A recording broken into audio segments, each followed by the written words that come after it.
Welcome to Let Me Fix This. Enjoy the video. You begin by locking fundamental inputs so corrections are meaningful. First, set white balance and exposure. This stabilizes tint and brightness.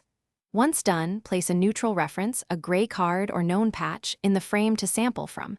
Then open your color corrector and pick the eyedropper sampling mode. Sample the neutral reference to remove large casts. Make adjustments conservatively.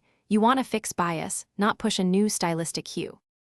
Now you refine using separate controls for shadows, mids, and highlights because each responds differently to correction.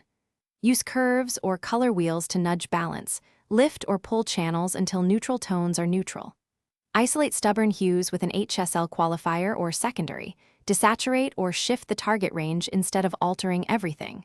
Once midtones sit right, add modest contrast, typically 0, 5 to 1, 5 units, and verify skin tones on a vector scope to maintain natural appearance.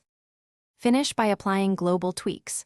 Clamp exposure, roll off highlights, and gently lift black so details sit in the image. For local issues, create masks and grade only the affected area. Feather the mask by 20 to 40% so the correction blends seamlessly.